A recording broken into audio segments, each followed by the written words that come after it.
No, it's not. There you go. Okay. Got it. Good morning, everyone. We're going to first swear in the translators. This hearing will be translated from Spanish to English and English to Spanish, as well as being translated into sign language. So at this point, I would ask the translators to please identify themselves by spelling their names, and then I'll swear you in.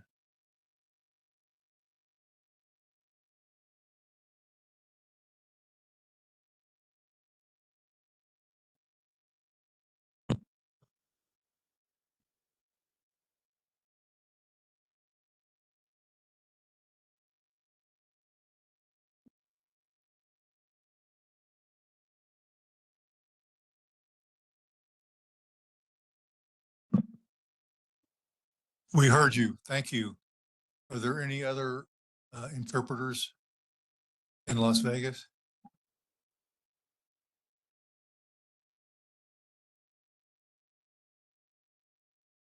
He's on Zoom. Okay. Okay. So that's the only interpreter we have. Okay.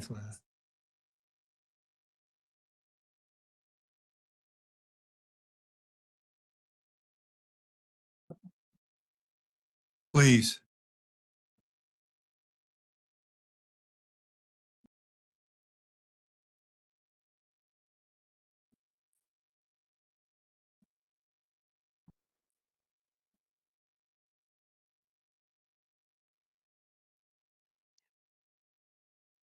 Okay. Are there any other interpreters on Zoom or WebEx? Okay, seeing none, I'll swear you in. You swear that your interpretations will be the truth, the whole truth, and nothing but the truth. Okay. Thank you. Mr. Hearing Officer, it appears there are also 2 American Sign Language interpreters that also need to be sworn in. Thank you for that. Would the sign language interpreters please identify themselves and spell their name?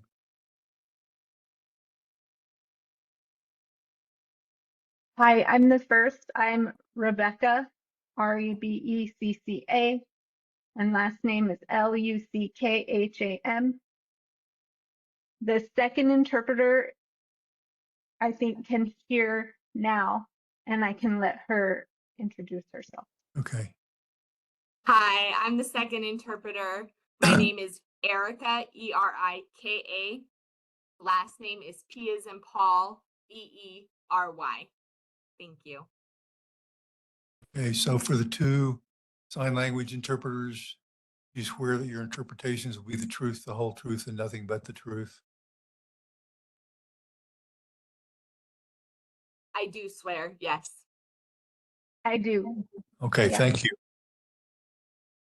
This is a public hearing in the matter of applications of Shortline LLC for air quality permits numbers 10129 for a hot mix asphalt plant located near Las Vegas, New Mexico, and permit number 10131 for a aggregate crusher and screening plant located adjacent to the other facility. My name is Richard Virtue. I've been appointed to be the hearing officer for this case. Sitting to my right, your left, and behind me is Pam Jones, who will serve as the hearing clerk for this case, as well as the WebEx host. The hearing will be conducted in hybrid format. It will be conducted in person in this room of the Capitol and also in room 322 at the New Mexico Highlands University Student Union. That is shown on the WebEx feed at this point. WebEx participants who want to participate in any way should contact the WebEx host and request permission to speak on the chat feature, and the hearing clerk will notify me of that and they'll be recognized. The The hearing is going to be conducted pursuant to the permitting procedures set forth in New Mexico Administrative Code 20.4.1. And the applicable law is the New Mexico Air Quality Act, which is found at 74-2-1 of the New Mexico statutes. The applicable substantive regulations are the air quality construction permit regulations found at 20.2.72.200 New Mexico Administrative Code. At this time, I'll take appearances of counsel and other parties. Morning, Mr. Hearing Officer. This is Chris B. Hill, New Mexico Environment Department Assistant General Counsel. I'm here with co-counsel Josh Hirsch and Jordan Terrasas. Thank you. Good morning, Mr. Hearing Officer. This is Carrie Olson from Montgomery and Andrews Law Firm on behalf of the applicant Shortline LLC. We had one other entry of appearance is Mr. Maxwell on the WebEx feed. I can't see from here. I do see him now. You want to introduce yourself, Mr. Maxwell? Good morning, Your Honor. My name is Nicholas Ray Maxwell. I am a pro se party who has intervened into this matter. Thank you. Okay, thank you, Mr. Maxwell. Are there any other appearances? Okay, seeing none. Mr. Vigil, do you have any administrative matters you would like to present at this time? Mr. Vigil, do you have any administrative matters that you need to address at this time? Yes, Mr. Hearing Officer. The department would like to move to, if the parties agree, to enter all the exhibits for both parties into the record. And maybe it's not necessary, but the administrative record as well, moving the administrative record into the hearing record. NMED exhibits 1 through 7. Are there any objections to admitting NMED exhibits 1 through 7? Seeing none, they'll be admitted into the record. And Mr. Hearing Officer, I think that the stipulation would also be to include the Shortlines exhibits 1 through 5 as well. I'm sorry, I thought it was you. I understood you were doing both. I thought you were doing them separately. I was gonna, now that we've done NMED, let's go to Shortline. I was confusing, and no objection to Shortlines exhibits. With any other objections to the Shortline exhibits? And I apologize, Mr. Hearing Officer, I should have said this sooner. We also do have a demonstrative exhibit. I don't know that it's just a demonstrative PowerPoint. I don't think it's necessary for it to be admitted into the record, but I'll leave that to your discretion. Yeah. I would prefer to admit that into the record. Okay. Since the witness is going to use it and talk from it. No objection. Okay. And it's easier just to find it as an exhibit where it is and look at it afterwards if I need to or any other party needs to. I spent more time than I'd like to remember trying to track down demonstrative exhibits. So. And for the record, I've provided a copy to the court reporter, the hearing officer, and NMAD who's present.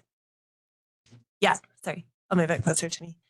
I provided electronic copies via email last night to all parties, the hearing officer and the court, and this morning provided physical copies to the NMED who's presently here, the hearing officer and the court reporter. So I just ask if that could be marked as Shortline Exhibit 6 if we're putting it into the record. Yes, it will be admitted as Shortline Exhibit 6.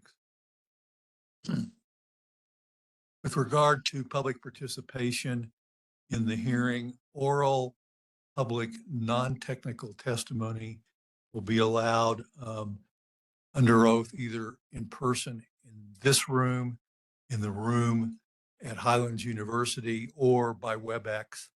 Public testimony will be limited to 5 minutes. My intention is to have the first public session after the lunch break when we get back, which should be approximately 1 o'clock. When we reconvene after lunch, we will take public comment at that time, and then we will take public comment again after the technical testimony has concluded. If we're still here at 5 o'clock, my intention would be to break and see if there's anyone who wants to make public testimony at that time. The hearing will be transcribed by Albuquerque Court Reporting Service. Ms. Cheryl Arreguin is here and will be transcribing. In addition, the WebEx video will be posted on the NMED website as soon as it's available after the hearing. And those two mechanisms will be available to review the record in the case. With that, we'll turn to the technical testimony phase of the case, and we'll would ask Mr. Vigil to proceed to present his testimony. Thank you, Mr. Hearing Officer, members of the public.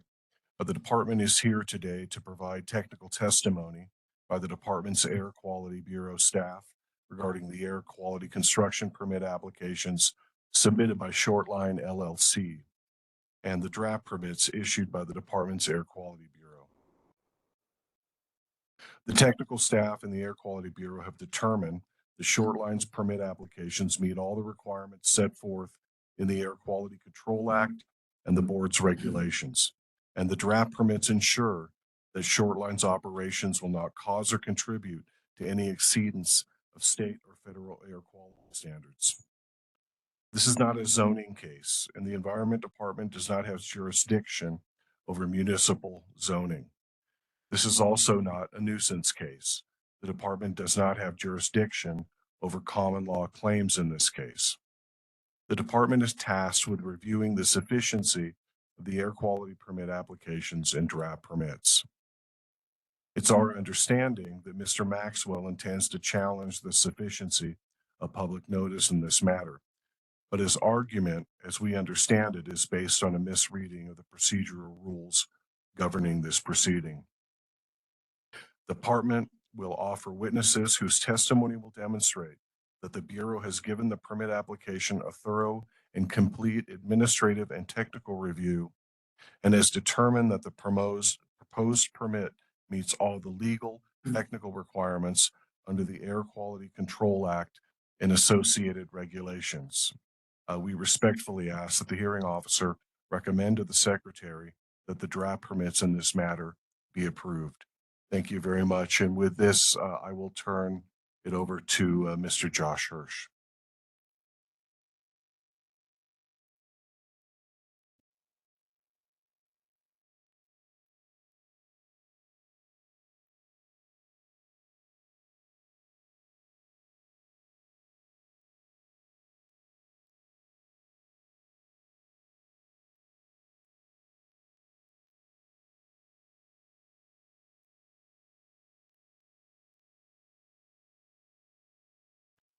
Good morning.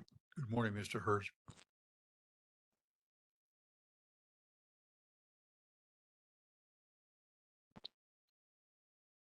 The department would like to call its first witness to the stand, Joseph Mashburn.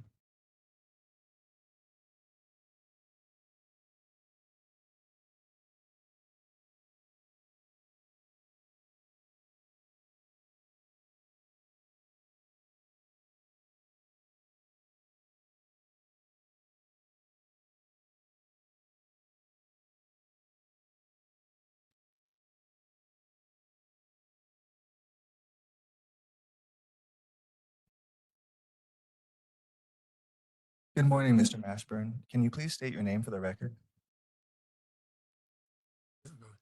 He can go. Why don't you state your full name for the record, Mr. Mashburn, and then I'll swear you in. Joseph Mashburn. Mr. Mashburn, do you swear or affirm the testimony you're about to give will be the truth, the whole truth, and nothing but the truth? I do. Thank you. Thank you. Mr. Mashburn, where are you currently employed? I'm employed by the Air Quality Bureau of the New Mexico Environment Department. And what is your job title? I'm a permit specialist in the Minor Source Permitting Unit of the Air Quality Bureau. What are your responsibilities as a permit specialist? I review air quality permit applications for administrative and technical completeness and accuracy. I coordinate with the public, industry, consultants, Air Quality Bureau staff, and other regulatory agencies to provide quality customer service during the permitting process. If a proposed facility meets air quality regulations and standards, I write a legally enforceable permit that specifies all state and federal regulations, as well as the emission limits that apply to the facility. How long have you been working in the permitting section? I've worked in the permitting section since October 2016. In that time, how many air quality permitting actions have you worked on? I've worked on over 570 permitting actions. Could you briefly describe your educational background? I have a Bachelor of Science degree in biology from University of Central Oklahoma and a Master of Business Administration from the University of Oklahoma. I direct your attention to NMED Exhibit 2. Is this your copy of the latest resume?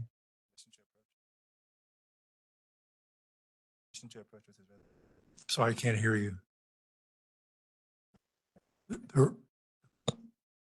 Yes, yes, it is. Did you submit pre-file technical testimony for this hearing? Yes, it is NMED Exhibit 1. Do you have any corrections or additions to your written technical testimony that you would like to make at this time? No. Do you adopt your written testimony in its entirety? Yes, I do. Can you please provide a brief overview of your testimony? Yes, my technical testimony presents my qualifications, a summary of Short Line's application 10129 for their proposed Las Vegas hot mix asphalt or HMA facility, an overview of construction permits authorized under 20.2.72 NMAC, which stands for New Mexico Administrative Code, and a summary of my review of application 10129. In my testimony, I described the administrative review, which is an initial review that confirms all the required parts of the application are present for an application to be ruled administratively complete. I also described the technical review, which involves verifying emissions calculations and determining which federal and state regulations apply to the facility. My testimony also summarizes the Air Quality Bureau's public outreach efforts throughout various stages of this permitting action and provides the basis for conditions in the February 27, 2024 version of the draft permit 10129 for this proposed facility. What was your role in the Air Quality Bureau's review of Short Line Las Vegas's HMA permit application 10129? I'm the permit specialist responsible for completing the administrative and technical review of application 10129. I'm the contact for citizens who call with questions or submit comments pertaining to this application. Early on in the processing of the application, the department on November 27, 2023, posted a copy of application 10129 on the Air Quality Bureau's webpage for public notices. The department also on December 1, 2023, posted the public notice in English and Spanish on the same webpage. Since then, I've continued to provide updates on that webpage as more information becomes available. I also responded to citizen calls and read all of the written comment letters. I've worked with Shortline staff and their consultant for the Las Vegas HMA facility to understand the proposed facility and to obtain necessary updates for this application. I wrote the legal notice and sent that out in accordance with the regulatory requirements. I also sent out the department's notices of hearing. I wrote the statement of basis and database summary, which summarizes the department's analysis for this permitting action. I wrote the original draft permit and worked with Air Quality Bureau staff to update it over time. I also completed the administrative record index, and my written testimony for this public hearing on the proposed Las Vegas HMA facility. What is the function of an air quality construction permit? An air quality construction permit places restrictions on what construction is allowed, what air emission limits must be met, and how a facility can be operated. A permit is an enforceable legal document that a facility must comply with. To assure that a facility complies with a permit's emission limits, a permit contains monitoring, record keeping, reporting, and testing requirements. If Air Quality Bureau staff determines, upon reviewing a permit application and air quality analysis and air dispersion modeling, that a facility will not meet the requirements of air quality regulations and standards, a permit will not be issued. Can you describe how the department gave formal notice of this hearing as required by regulation? Yes, the Air Quality Bureau wrote the notice of hearing and sent it out in accordance with the regulatory requirements in the New Mexico Administrative Code. I printed hard copies of the notices in English and Spanish to be mailed by postal service to citizens who had submitted written comments only by postal service deliveries. I sent out emails with the notices in English and Spanish to Shortline LLC and their consultant, to EPA and nearby Class 1 areas. I also mailed the notices in English and Spanish to nearby counties, municipalities, and the North Central New Mexico Economic Development District in order to notify the Las Vegas land grant. On June 10, 2024, Air Quality Bureau made available the notices of public hearing in English and Spanish on the Bureau's webpage of public notices under the drop-down for San Miguel County. The notice of hearing was also published in English and Spanish in the Albuquerque Journal on August 16, 2024, and in the Las Vegas Optic on August 14, 2024. What is the purpose of the current permit application submitted by Shortline LLC for the Las Vegas HMA facility? Shortline LLC is applying for a new air quality permit to construct a hot mix asphalt HMA plant. Shortline's Las Vegas HMA plant is proposed to be located approximately 2.5 miles northeast of Las Vegas in San Miguel County, New Mexico.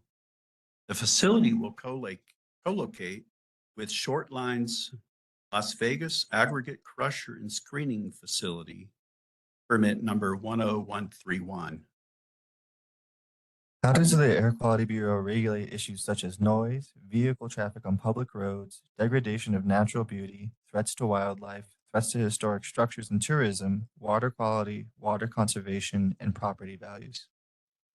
The Clean Air Act and state regulations are health-based regulations and do not provide the Air Quality Bureau legal authority to regulate impacts that are not specifically related to air quality.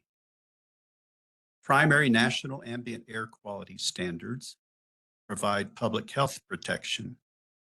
Secondary national ambient air quality standards provide public welfare protection, including protection against decreased visibility and damage to animals, crops, vegetation, and buildings.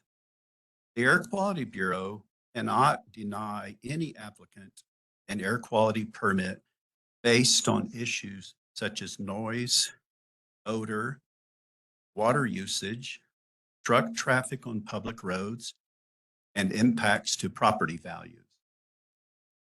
How would the permit ensure that the emissions from the proposed facility do not exceed the levels represented in the application and application updates?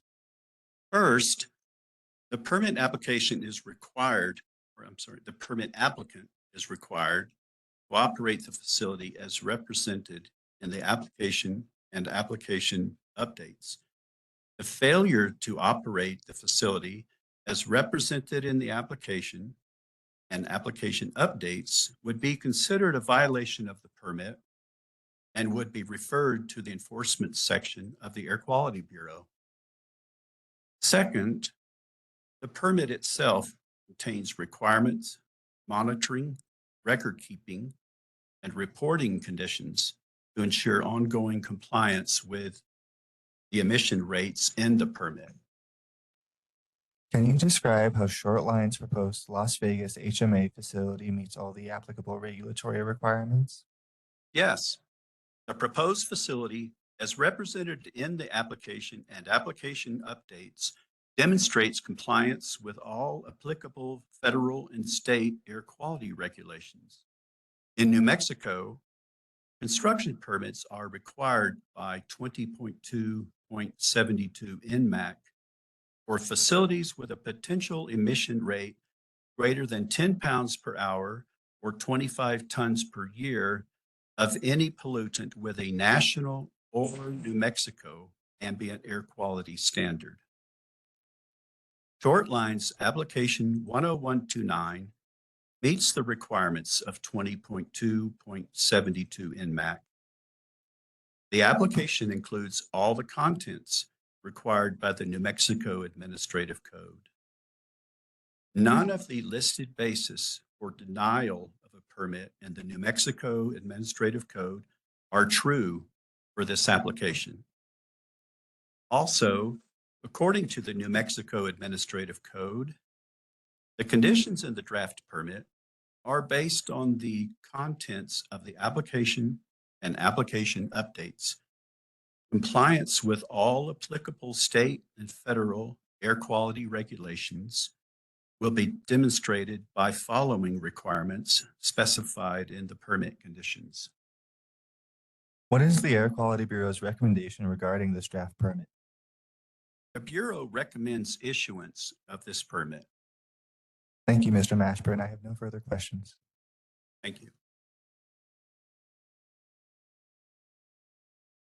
Ms. Olson, do you have any questions for Mr. Mashburn? Thank you, Mr. Hearing Officer. I do not have any questions for this witness. Thank you. Thank you. Mr. Maxwell, do you have questions for Mr. Mashburn? Your Honor, I have no questions for Mr. Mashburn. Thank you. Thank you very much for your testimony, Mr. Mashburn. You'll be excused. Thank you.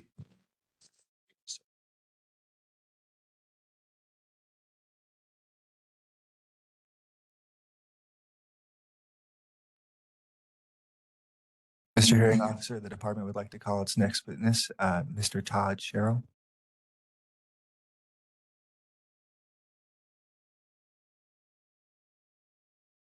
Mr. Sherrill will be appearing virtually.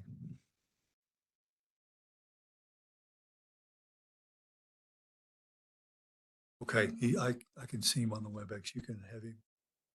Mr. Sherrill, will you please identify yourself and spell your name, and I'll swear you in.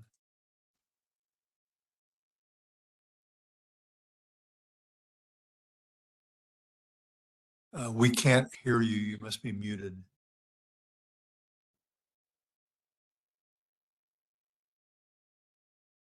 He's unmuted.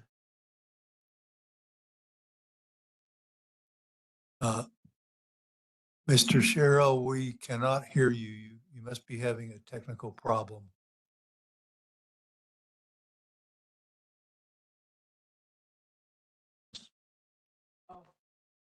Oh, yeah. Mr. Sherrill, could you please, at the bottom of your screen, you should see a globe. If you click on the globe, choose English.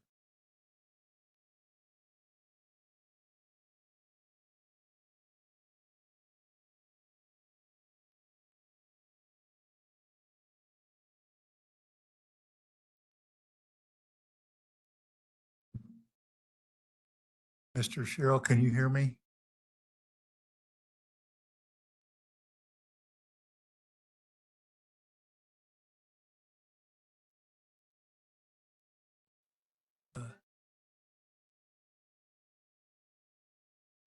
Mr.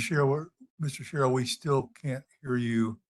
We'll just recess in place here for a minute and fix the technical problem.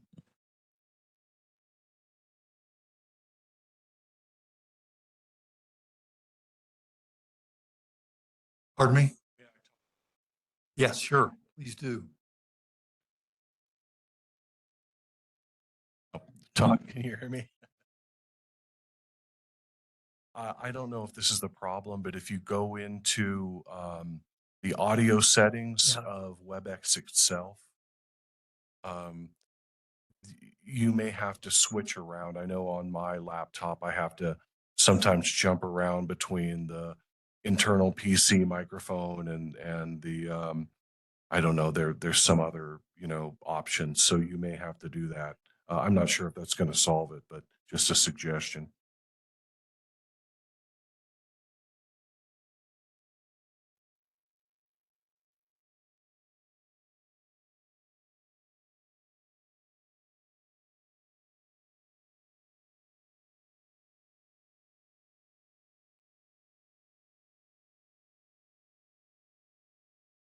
We'll move on. We're off the record.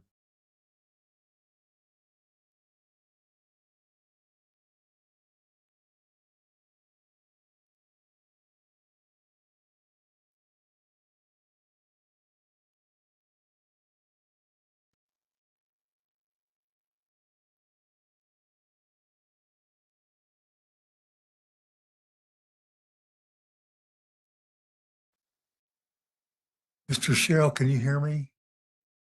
Raise your hand if you can hear me. Okay. Have you exhausted all available techniques for getting your volume on? Raise your hand if you have. Okay. We're going to move on to the next witness, and please continue to work on your issue with your volume, and we'll come back to you when we finish with the next witness. Okay, so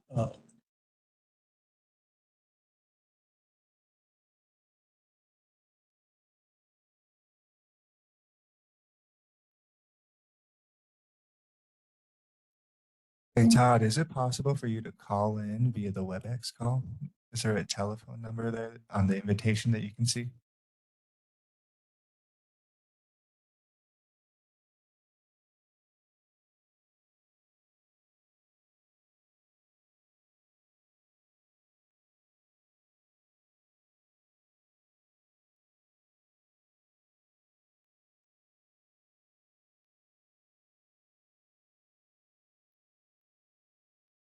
Sound check. Are the interpreters able to hear?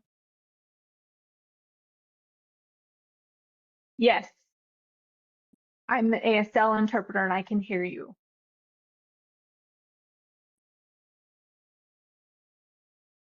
Okay, thank you. We went off the record for a moment because the witness is not able to, we're not able to hear the witness.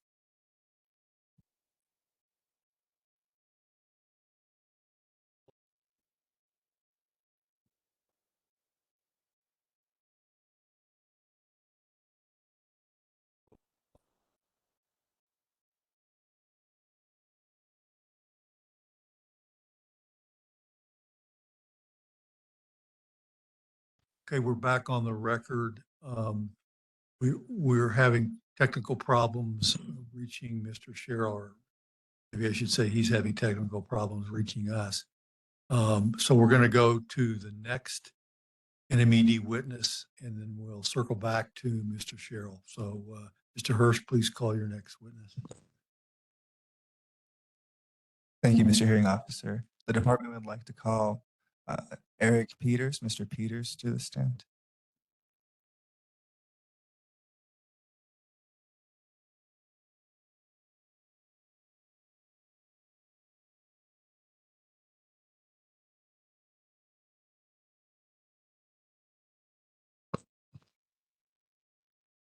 Mr. Peters, if you'll identify yourself and spell your name, I'll swear you in, and then we'll proceed. My name is Eric Peters, ERICPETERS. You swear or affirm the testimony you're going to give today is the truth, the whole truth, and nothing but the truth? I do. Proceed. Good morning, Jordan Terrazas for NMED. Mr. Peters, please state your name for the record. Eric Peters. Could you briefly describe your educational background? I have a Bachelor of Science degrees in Mechanical Engineering and Biology from the University of Illinois, and a Master of Science degree in Environmental Engineering from the University of Kansas. Could you briefly describe your current employment? I've worked at the Air Quality Bureau of the New Mexico Environment Department for over 26 years.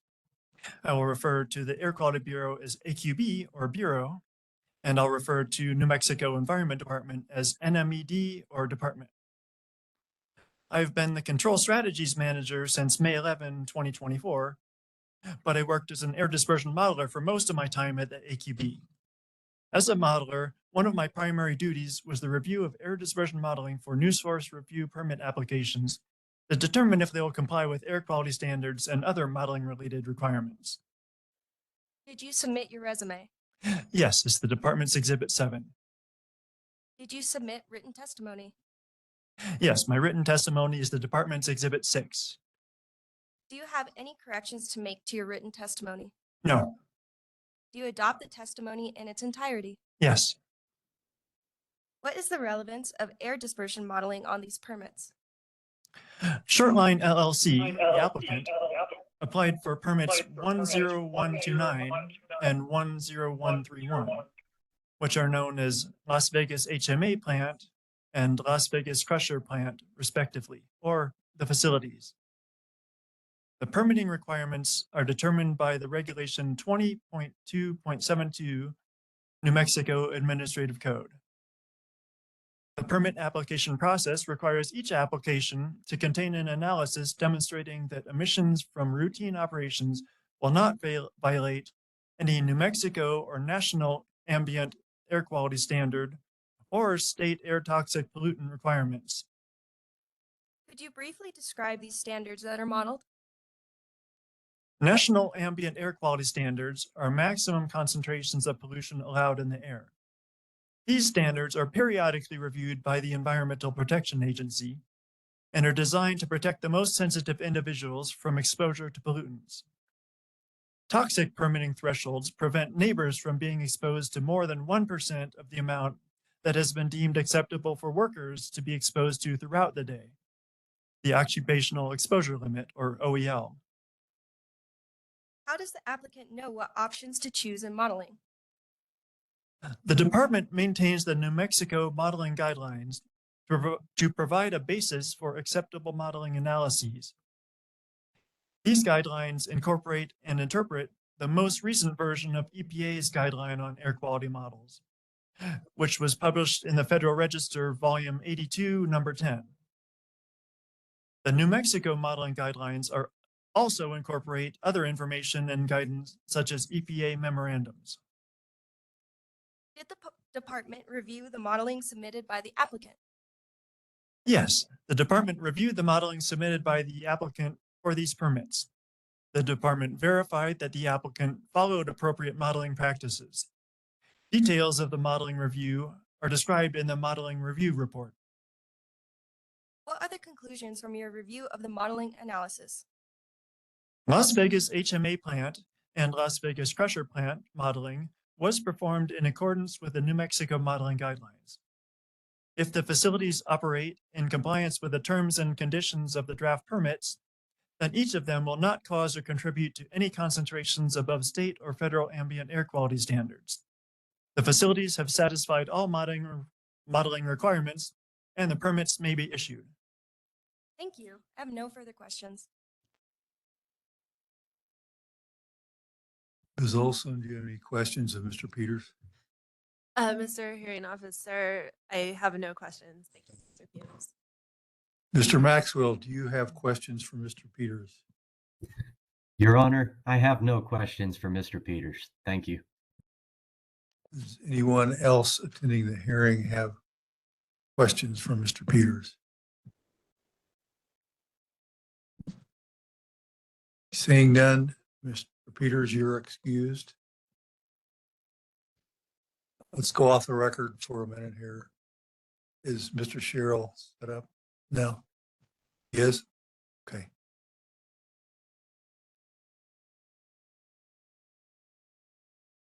Yes. Can everyone hear me?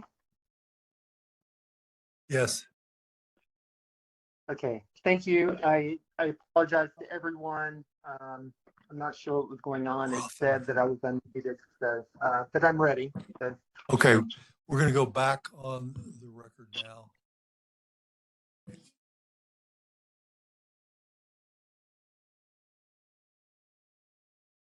I'm sorry, I didn't understand what you were saying.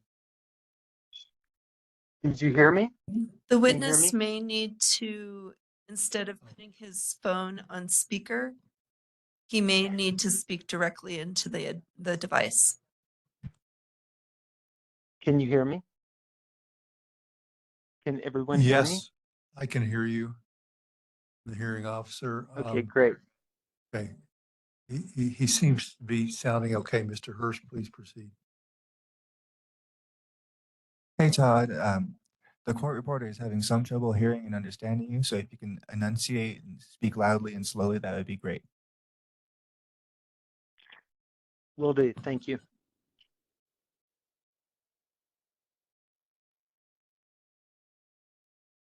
Mr. Sherrill, would you please state your name and spell out your name, and I'll swear you in. Yes, my name is Todd Sherrill, and that is spelled TODDSHERRILL.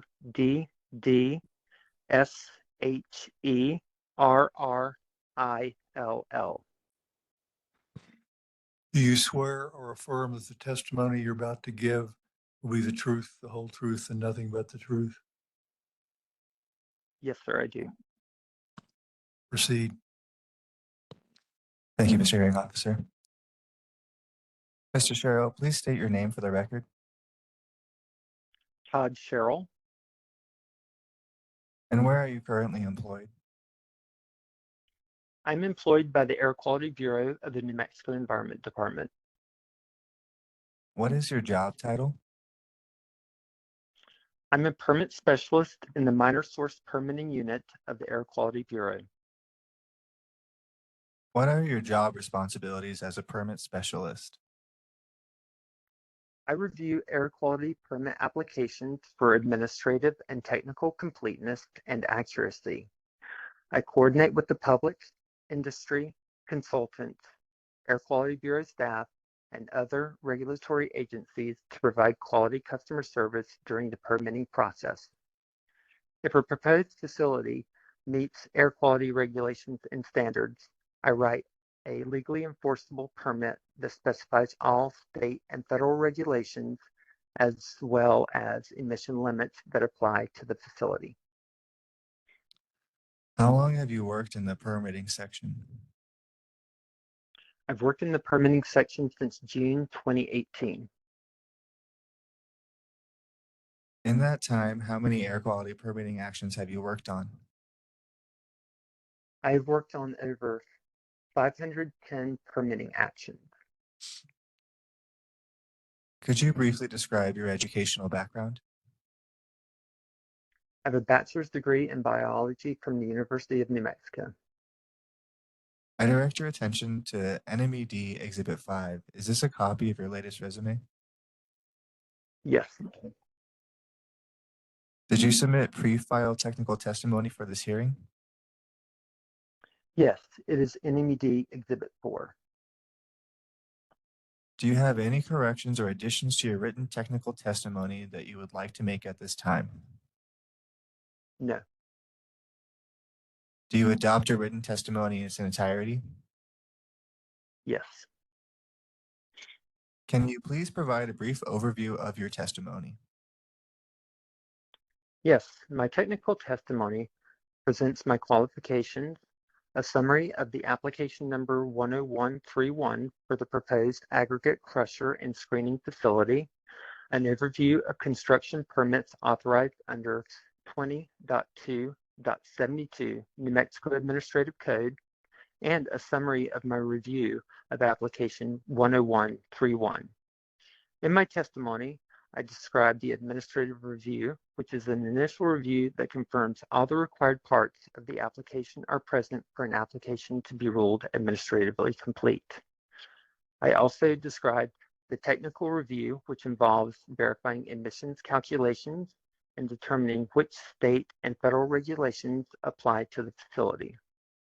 My testimony also summarizes the Air Quality Bureau's public outreach efforts throughout various stages of this permitting action and is the basis for conditions in the February 27, 2024 version of draft permit number 10131 for this proposed facility. What was your role in the Air Quality Bureau review? What was your role in the Air Quality Bureau's review of Shortline LLC Las Vegas's aggregate crusher and screening permit application 10131? I'm the permit specialist responsible for completing the administrative and technical review of application 10131. I am the contact for citizens who submit comments pertaining to this application. Recognizing the potential for public interest early on, the department on November 27, 2023, posted a copy of application number 10131 on the Air Quality Bureau's webpage for permit applications with public interest. Since then, I've continued to provide updates on this webpage as more information became available. I've worked with Shortline aggregate crusher and screening staff and their consultant to understand the proposed facility and to obtain necessary updates for this application. I wrote the legal notice and sent it out in accordance with the regulatory requirements. I wrote the statement of basis and database summary, which summarizes the department's analysis of this permitting action. I wrote the original draft permit and worked with Air Quality Bureau staff to update it over time. I also compiled the administrative record and administrative record index for this public hearing. What is the function of an air quality construction permit? An air quality construction permit places restrictions on what construction is allowed, what air emission limits must be met, and how a facility can operate. A permit is an enforceable legal document that a facility must comply with. To assure that a facility complies with a permit's emission limits, a permit contains monitoring, record keeping, reporting, and testing requirements. If Air Quality Bureau staff determines upon reviewing a permit application and air quality analysis that a facility will not meet the requirements of air quality regulations and standards, a permit will not be issued. Can you describe how the department gave formal notice of this hearing as required by regulation? Yes, Air Quality Bureau wrote the notice of hearing and sent it out in accordance with the regulatory requirements in the New Mexico Administrative Code. Air Quality Bureau administrative staff printed hard copies of the notices in English and Spanish to be mailed by postal service to citizens who had submitted written comments by postal service deliveries. I sent out emails with the notices in English and Spanish to Shortline LLC, their consultant, the EPA, and nearby Class 1 areas. I also mailed the notices in English and Spanish to nearby counties, municipalities, and the North Central New Mexico Economic Development District. The notice of hearing was also published in English and Spanish in the Albuquerque Journal on June 16, 2024, and in the Las Vegas Optic on June 14, 2024. What is the purpose of the current permit application submitted by Shortline LLC? Shortline LLC, Las Vegas Aggregate Crusher and Screening, is applying for a new air quality permit to construct an aggregate crusher and screening plant. The facility will locate at 1109 Airport Road, Las Vegas, New Mexico, and will co-locate with Shortline's hot mix asphalt plant number 10129. The proposed facility will limit its aggregate production rate to 200 tons per hour and 876,000 tons per year. The facility will consist of 2 material piles, 1 feeder, 6 conveyors, 2 aggregate crushers, 2 crusher generators, 1 screen, and a haul road. How does the Air Quality Bureau regulate such issues as noise, vehicle traffic on public roads, degradation of natural beauty, threats to wildlife, threats to historic structures and tourism, water quality, water conservation, and property value? The Clean Air Act and state regulations are health-based regulations and do not provide the Air Quality Bureau legal authority to regulate impacts that are not specifically related to air quality. Primary national ambient air quality standards provide public health protection. Secondary national ambient air quality standards provide public welfare protections, including protections against decreased visibility and damage to animals, crops, vegetation, and buildings.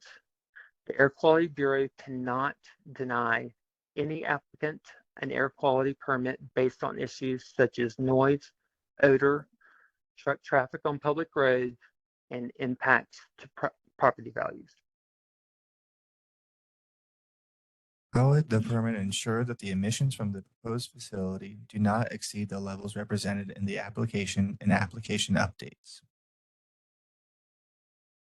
First, the permit applicant is required to operate the facility as represented in the application and application updates. The failure to operate the facility as represented in the application and application updates would be considered a violation of the permit and would be referred to the enforcement section of the Air Quality Bureau.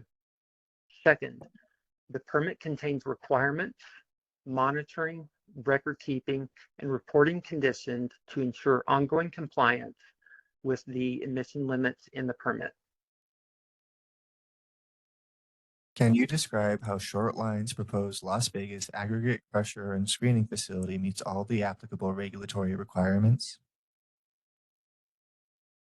Yes, the proposed facility, as represented in the application and application updates, demonstrates compliance with all state and federal regulations. In New Mexico, construction permits are required by 20.2.72 New Mexico Administrative Code for facilities with a potential emission rate greater than 10 pounds per hour or 25 tons per year of any pollutant with a national or New Mexico ambient air quality standard. Shortline's application 10131 meets the requirements of 20.2.72 New Mexico Administrative Code. This application includes all the contents required by the New Mexico Administrative Code. None of the listed bases for denial of a permit in the New Mexico Administrative Code are true for this application. Also, according to the New Mexico Administrative Code, the conditions in the draft permit are based on the contents of the application and application updates. Compliance with all applicable state and federal regulations will be demonstrated by following the requirements specified in the permit conditions. What is the Air Quality Bureau's recommendation regarding this draft permit? The Bureau recommends issuance of this permit. Thank you, Mr. Sherrill. I have no further questions. Thank you. Ms. Olson, do you have questions of Mr. Sherrill? Thank you, Mr. Hearing Officer. Mr. Sherrill, I have no questions. Mr. Maxwell, do you have questions of Mr. Sherrill?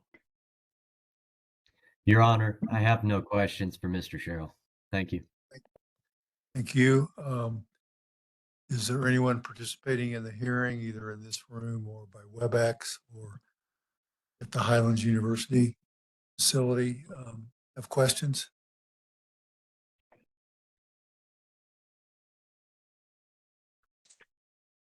Okay, hearing none.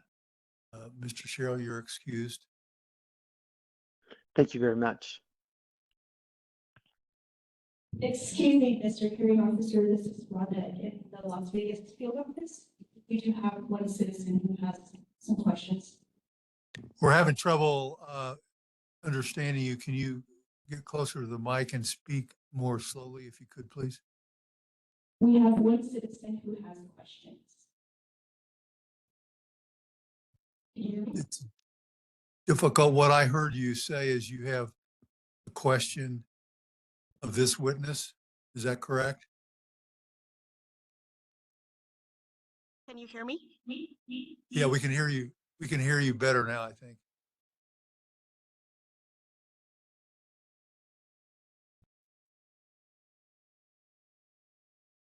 I have one citizen who has questions. Okay, please proceed. We'll call, Mr. Sherrill is called back for purposes of answering the question.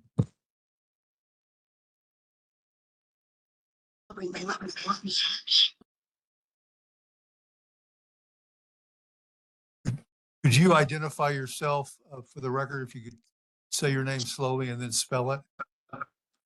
Vicky Chemist. HEMMES.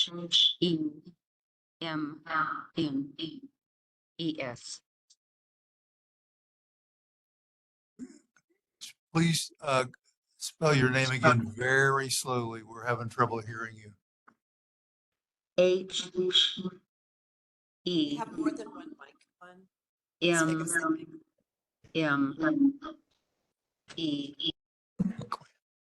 I apologize for interrupting. In Las Vegas, I think you have more than one microphone on.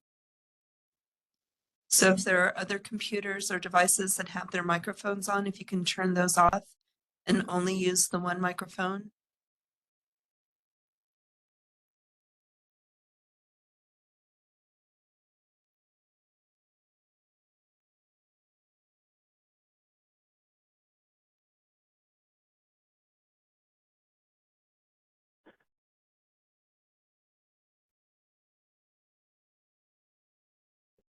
I'm not seeing one at the podium with the microphone. Can the person who wants to ask the question or questions please come to the podium?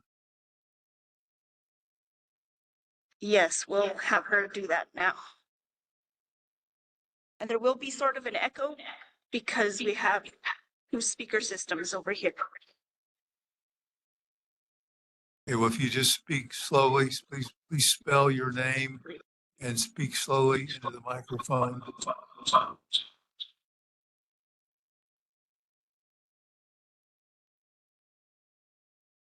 Can you hear me? We can hear you, but can the court reporter hear the person?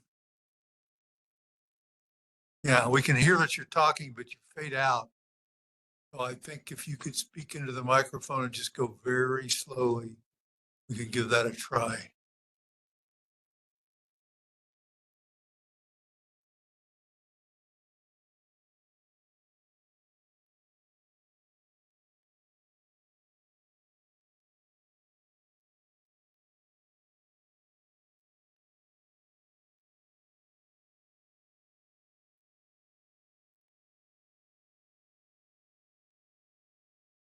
You can proceed whenever you're ready.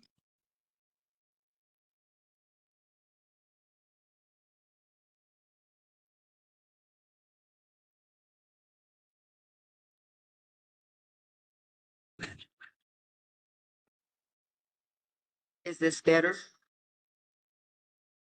Can you hear me? Yes. So please proceed. If you could just state your name and then spell it and just proceed and try and speak very slowly into the microphone. My name is Vicky Hemis.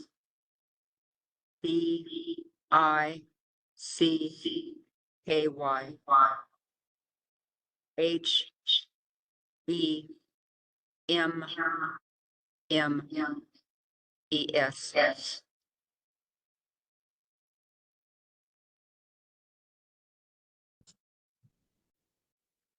The reporter get the spelling?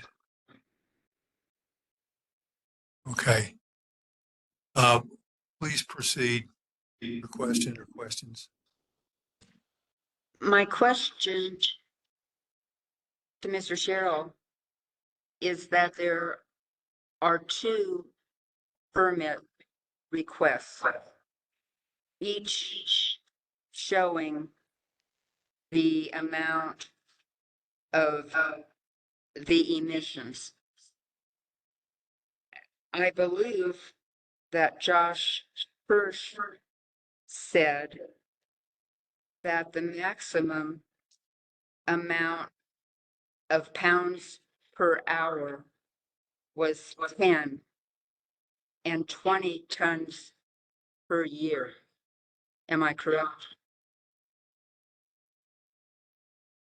Is that correct?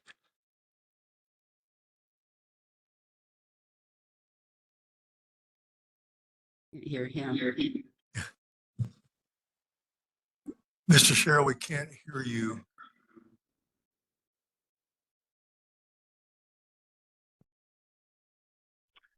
Yes, what I was saying, can you hear me now? Yes, we can. Yes, we can. Okay. So what I was saying is that a construction permit is required for a facility with a potential emission rate greater than 10 pounds per hour or 25 tons per year of any pollutant with a national or New Mexico ambient air quality standard. So my question is adding the emissions for the two permits, the amount of nitrogen oxide is 20.29 pounds per hour or 35.9 tons per year.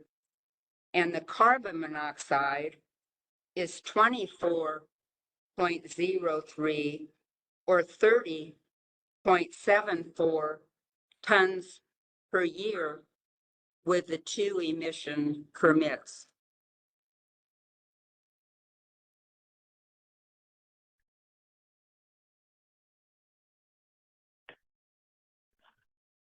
I'm not sure. So can you clarify your question? I'm not exactly sure if I understand. I'll answer in short that the aggregate crusher and screening facility, the nitrogen oxides are 14.8, the carbon monoxide is 8.5, and the volatile organics are 0.8, sulfur dioxide are 0.5, particulate matter 10 is 9.4, and particulate matter 2.5 is 1.7 tons per year. But if you add those aggregates, combining both of the permits, they're in excess of the 20 tons per year. So the 25 tons per year is at that point a permit is required for 20 tons per year or higher. Saying that the asphalt plant and the crusher plant combined exceed the 20 tons per year. So the 25 tons per year is not the upper limit of what's allowed. The 25 tons per year is the lower limit of what is allowed before a permit is required. That seems ambiguous to me. And I'll say so I have the New Mexico aggregate crusher and screening facility. And I can't speak to the hot mix asphalt, and I cannot speak to the combination of all the facilities. I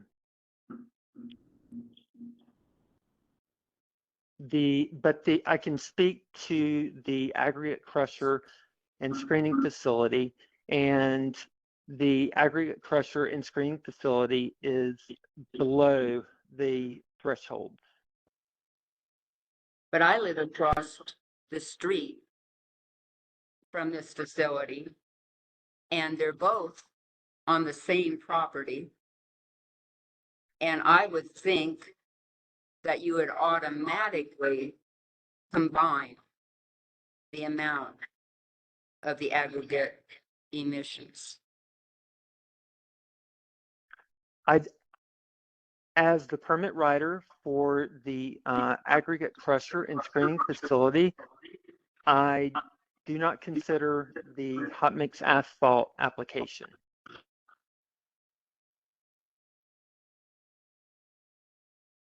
So who would?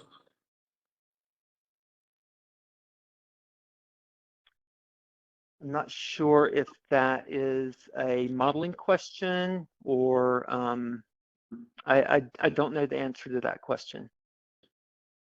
My other question is that this facility has been crushing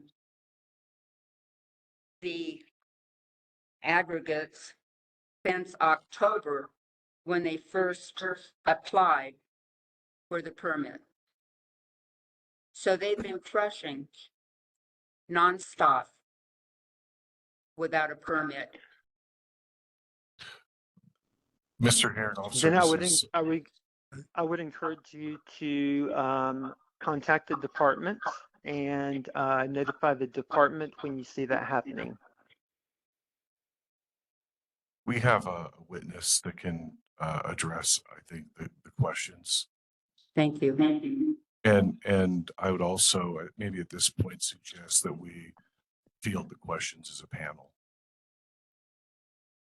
I have no problem with doing that. Does anyone object to having any further questions addressed to a panel of the NMHU witnesses?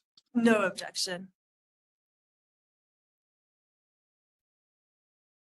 Okay, so we're going to we've called back Mr. Mashburn and Mr. Peters, and I'm going to allow whichever witness on the NMED panel feels most qualified to answer the question.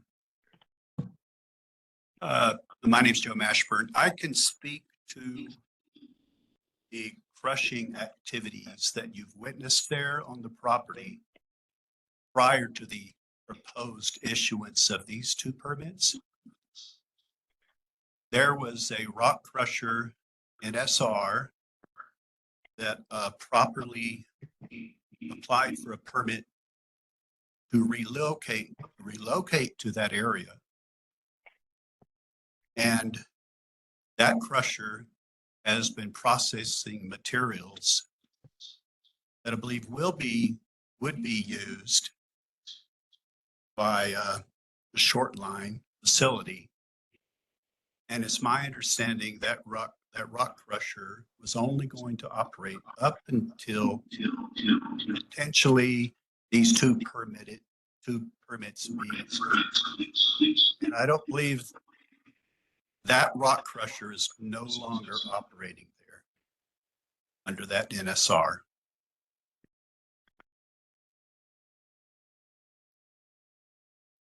So that's what you were witnessing, the crushing activities. But it was properly permitted to relocate there just to temporarily process some materials, and it's no longer operating.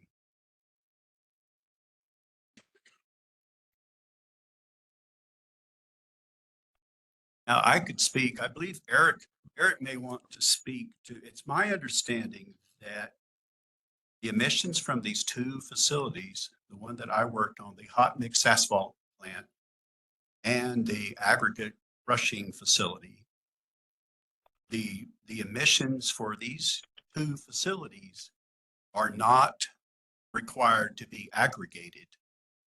They're not aggregated. But I will let, I believe Eric can speak to how he modeled for the combined emissions for these two proposed facilities. Yes, if the question is about combining the two current short line permits, modeling I performed considered all the emissions from both facilities operating at the same time. So we did combine those in the modeling, although for the permitting actions, they are considered separate permits because they have different standard industrial codes.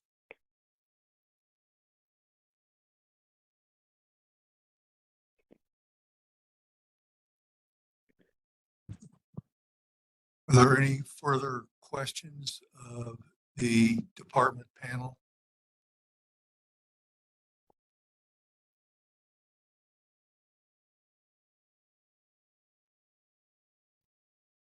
Is there any other persons who have questions for the department panel at this point? Mr. Hearing Officer, the Yes. citizen still has questions. I'm sorry.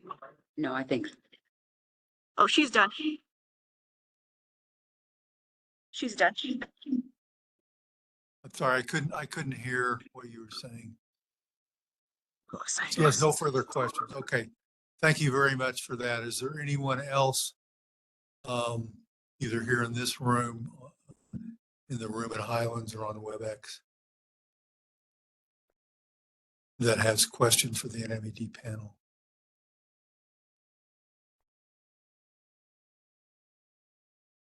Okay, hearing none and seeing none, we will excuse the NMHD panel. Mr. Hearing Officer, I'd like to do some redirect. Oh, I'm sorry. No. Excuse me. Go ahead. This is directed for Mr. Peters. Mr. Peters, it's my understanding that the modeling for the two facilities was combined, or that the two facilities were combined for purposes of modeling. Is that correct?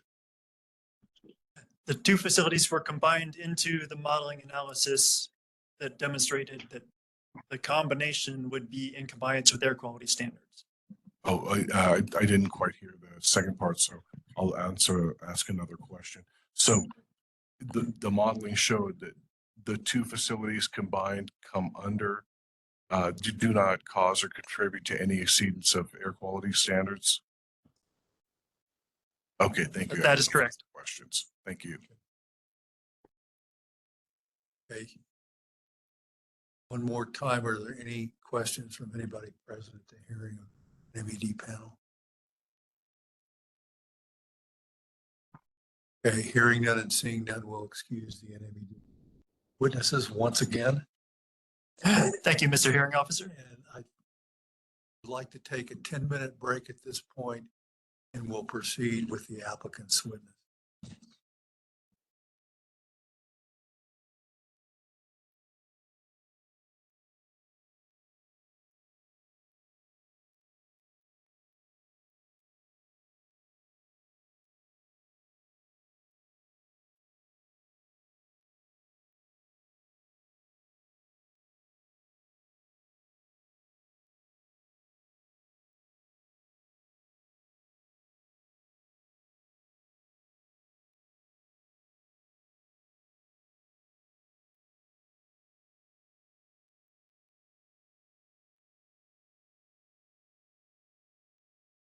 We're back on the record. We're at that point in the proceeding where the applicant will present its technical case. Ms. Olson.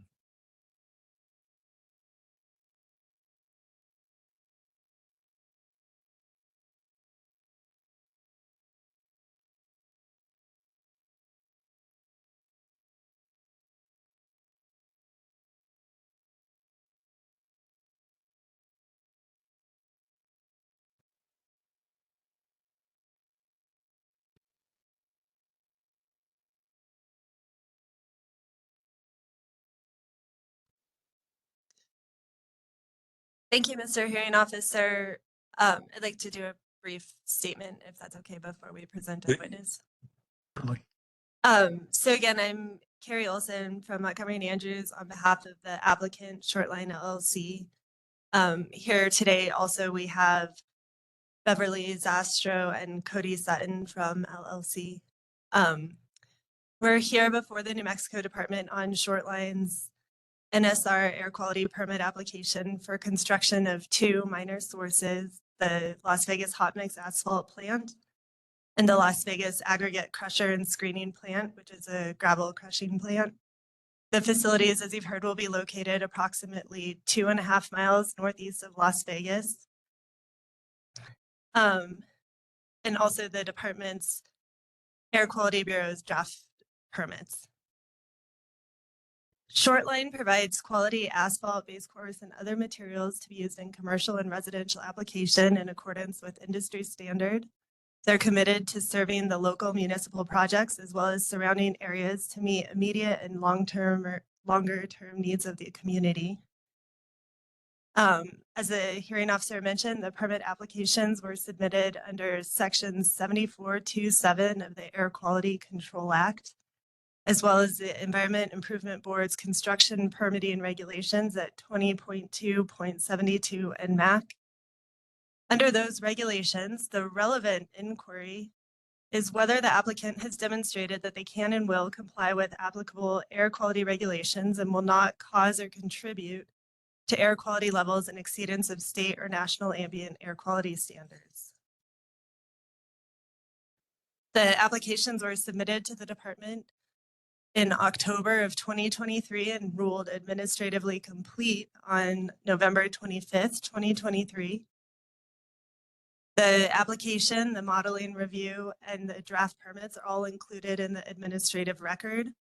Shortline has also pre-filed supporting direct testimony from Mr. Paul Wade. Mr. Wade has approximately 30 years of experience with air quality issues and has prepared more than 100 air quality permit applications.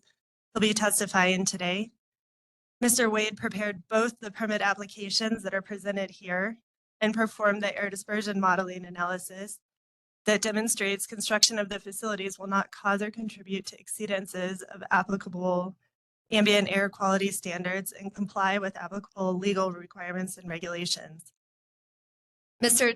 Wade's testimony will describe the modeling which was done in conformance with EPA requirements and the department's modeling guidelines, as well as selection of appropriate meteorological data. Mr. Wade also addresses the permit conditions in the draft permit presented by the Bureau to demonstrate compliance with permit emission rates for each emission source, methods for determining compliance, and monitoring, record keeping, and reporting requirements to ensure and verify compliance with requirements of the permit. Collectively, the uncontroverted evidence before the department demonstrates that the contents of the application comply with applicable legal requirements and demonstrates compliance with legal and technical requirements and standards, and that operation of the facilities in compliance with the terms and conditions of the draft permit presented will not cause or contribute to concentrations above state or federal ambient air standards. We therefore request that the Secretary issue the permit.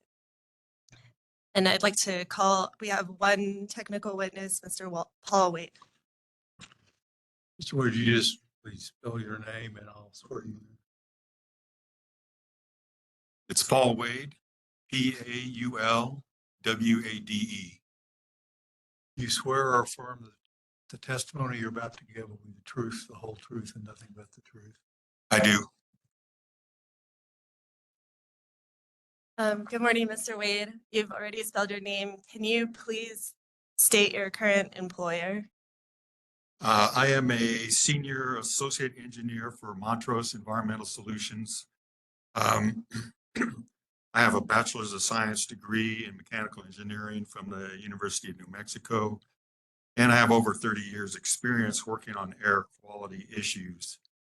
I have successfully prepared more than 100 air quality permits applications for both minor and major air quality sources. And has your full resume been provided as short line exhibit 1? Yes, And we'll get into the substance in a minute, but did you prepare the permit applications that are at issue in this case? I did. And have you also prepared written technical testimony for this proceeding? I have. Do you recognize short line exhibit 2 as the testimony that you prepared and pre-filed? It is. And was that direct technical testimony prepared by you or under your direct supervision? Yes.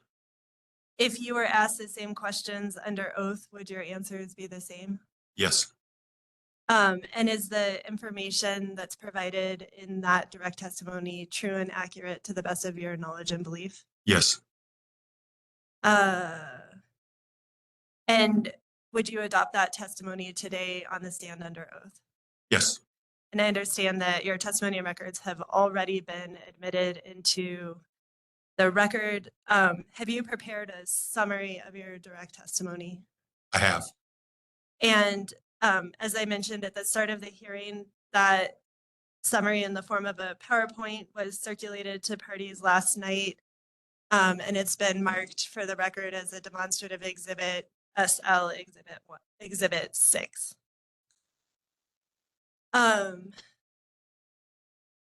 Ms. Jones, would you be able to display that PowerPoint presentation for Mr. Wade?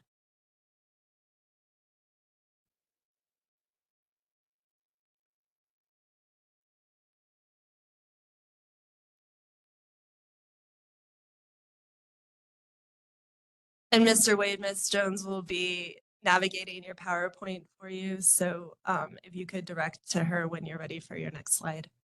Okay.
Mr. Wade, I believe you can proceed. Ready?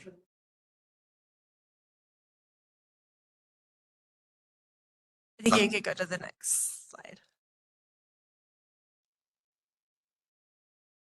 I prepared both permit applications for the Las Vegas hot mix asphalt plant, and that's permit number 10129. And for the Las Vegas aggregate crusher and screening plant, which is application 10131. My direct testimony discusses the applications, the equipment lists, the control equipment, the short line emissions and how they were prepared, and the facility modeling. Go ahead and get the next slide, please.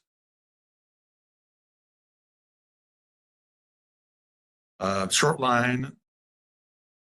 The short line facility is going to be permitted under NSR minor source permitting number 20.2, regulation 20.2.72 NMAC,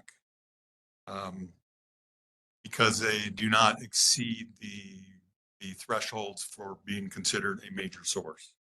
But they do exceed, the potential emissions exceed the emission rates requiring a air quality permit.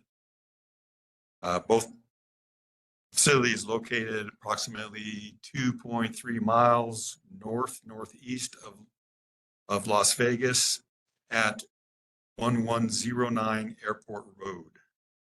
The facility will consist of a 120 ton per hour hot mix asphalt plant, 200 ton per hour aggregate crushing and screening plant.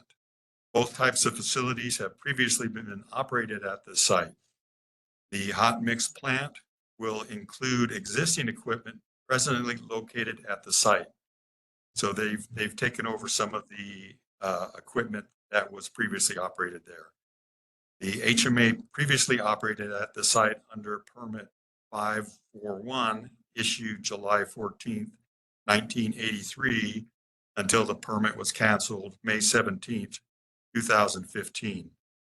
The new HMA permit will include more restrictive permit conditions than what was required under the previous HMA permit.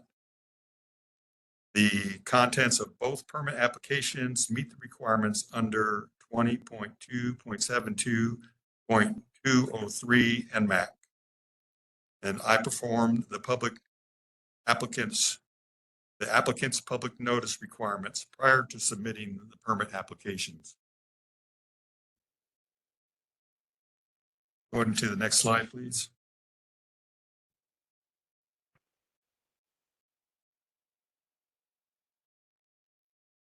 This slide just presents the equipment list and how each piece of equipment will be controlled. For most of the aggregate handling equipment, it is controlled by a wet dust suppression system. For the drum mixer, it is controlled by a bag house.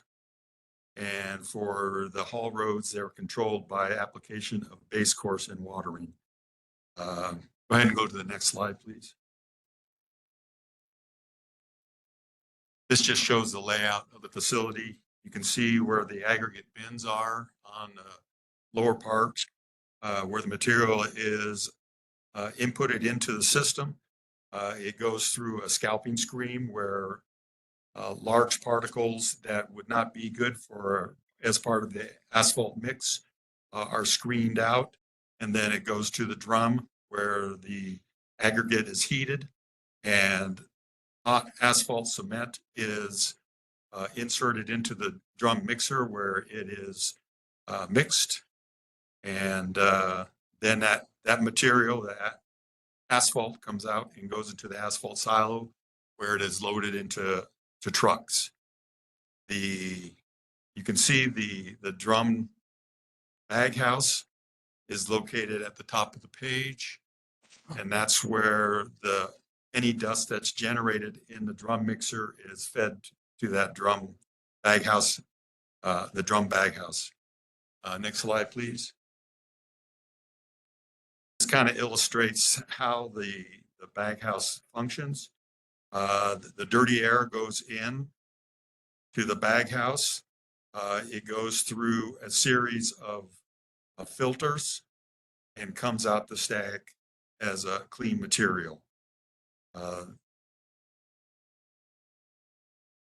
And the bag houses usually are controlled to a efficiency of about 99.88% control or better.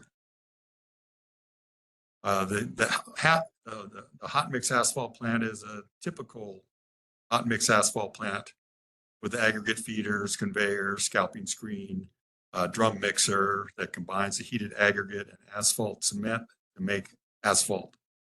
The asphalt is conveyed to the storage silo until loaded into trucks. The plant is powered by a diesel-fired engine. Aggregate handling, fugitive dust are controlled by adding additional moisture to reduce visible emissions. Particulate emissions from the drum mixer is controlled by a baghouse. In draft permit condition A402B are requirements to show compliance with permit emission rates listed in the permit and used in the dispersion modeling analysis. For aggregate handling, a wet dust suppression system shall be installed to control fugitive dust at conveyor transfers and the scalping screen. A daily inspection of the wet dust suppression system is required to demonstrate the system is functioning correctly.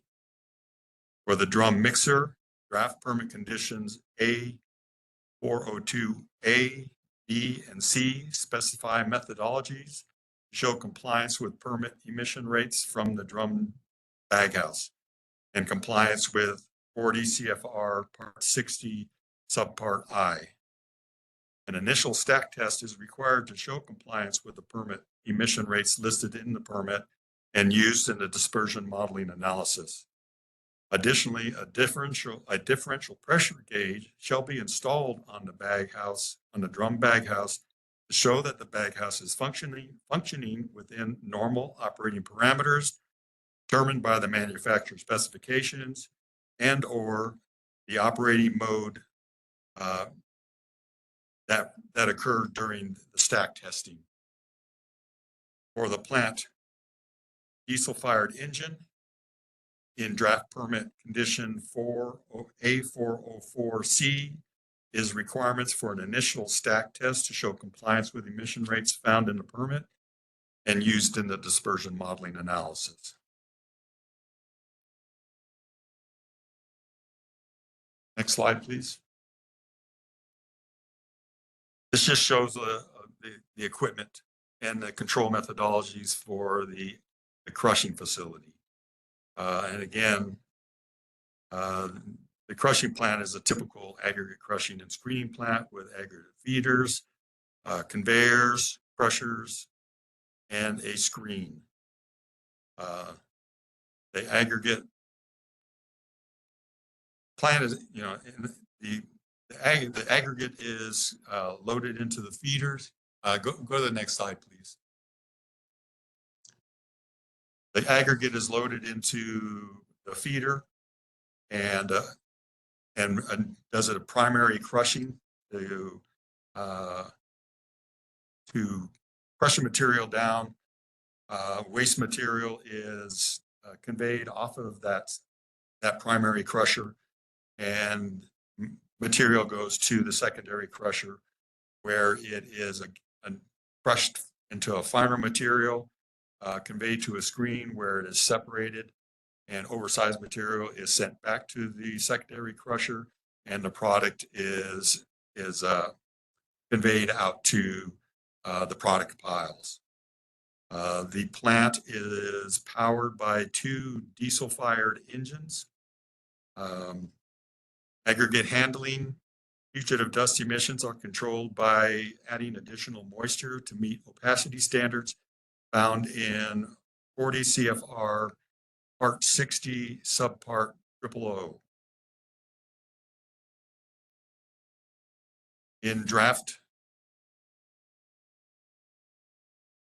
you can go ahead and get to the next slide, please.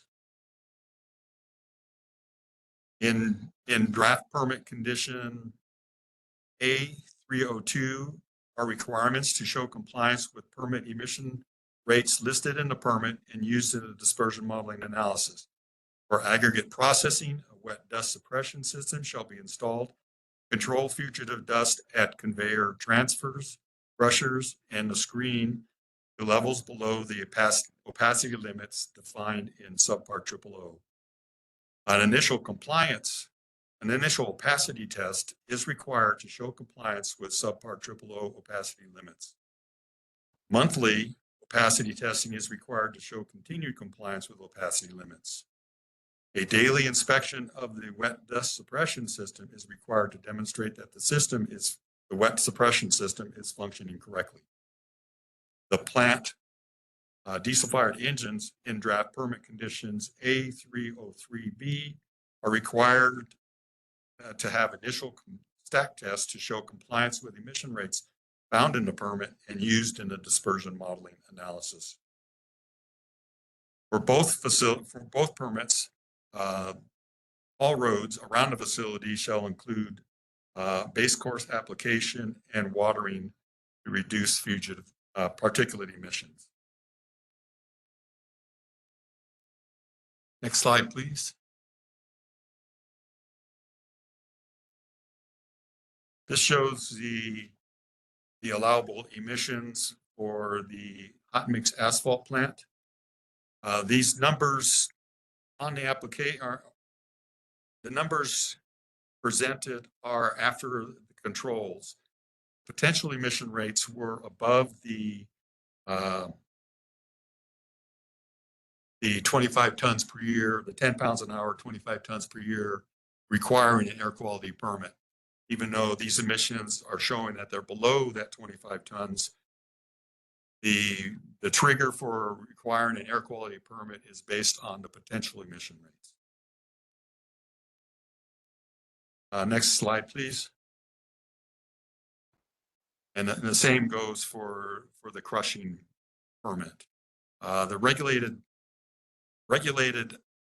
pollutant facility emission rates were calculated at maximum production and hours requested in the permit using EPA's AP42 population of emission factors for hot mix plants and for aggregate crushing and screening sources.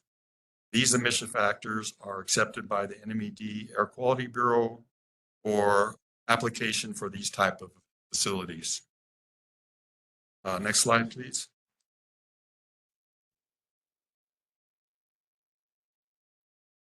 To determine compliance with all applicable state and federal ambient air quality standards, dispersion modeling was performed as if the facility was operating at the requested maximum production and hours of operation year-round for 5 years of meteorological data. The modeling was performed in accordance with the New Mexico modeling guidelines. In discussions with NMHU modeling sections, the most representative up-to-date AirMet processed meteorological data for the dispersion modeling analysis was Santa Fe for the years 2017 through 2021. I want to point out that the fugitive dust sources, they were input into the model as volume sources per the NMHU's source input guidelines. For point sources, which included the hot mix asphalt plant bag house, the HMA asphalt heater, the HMA diesel fired engine, and the crusher engines were input as point sources using equipment's specific data, which involved the stack heights, the stack diameters, the location of those stacks, the stack exhaust parameters. Dispersion modeling was run with the most recent available AirMod version at the time the application was submitted. Facility impacts were all below New Mexico and federal ambient air quality standards. For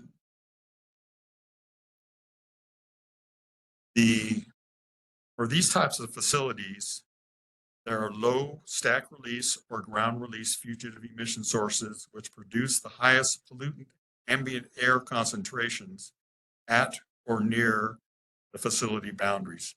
As the plumes or the pollutants travel downwind from the emission source to any public receptors, dispersion of the plume produces lower concentrations from the facility pollutants. In other words, the further away from the facility to any public receptor, the lower the impact of the facility pollutants on ambient air. Next slide, please.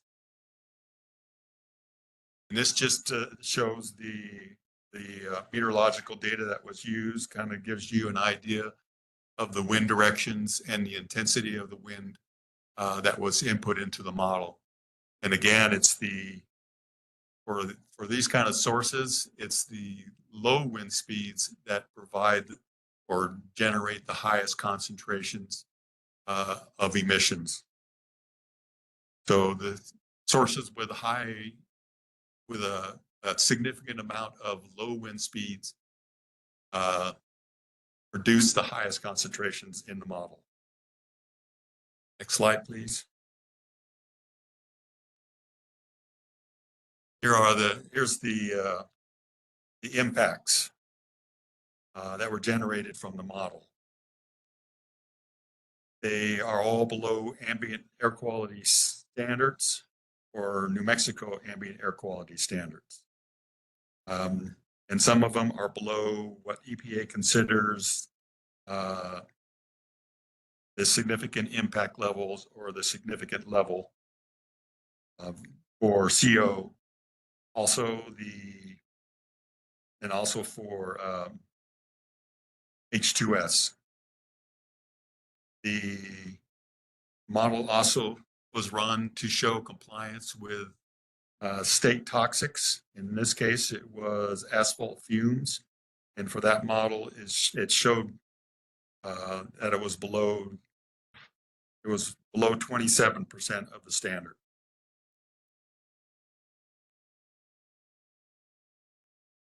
Next slide, please. In my professional opinion, the proposed HMA and crushing operations will comply with all applicable ambient air quality regulations and all applicable air quality regulations and ambient standards. The final permits include conditions that ensure the operation of the HMA and crusher plants at maximum operation and emissions. Ambient air quality impacts will not be exceeded by specifying which equipment is authorized to be installed and operated. The permit will include emission limits for each emission sources with methods to determine compliance, and will place monitoring, record keeping, and reporting requirements to ensure and verify compliance with the requirements of the permit. If the facility operates in compliance with the terms and conditions of the present draft permits, then it will not cause or contribute to any concentrations above state or federal ambient air quality standards. Thank you, Mr. Wade, for that summary of your direct testimony. Have you reviewed the pre-filed direct testimonies submitted by the New Mexico Environment Department's Air Quality Bureau? Yes. And were you present for their summaries of their direct testimonies this morning? I was. And based on your review and additional listening, starting with their technical analysis, do you have any thing to add based on their technical review of the application or permit? The only thing I had to add is there was discussion on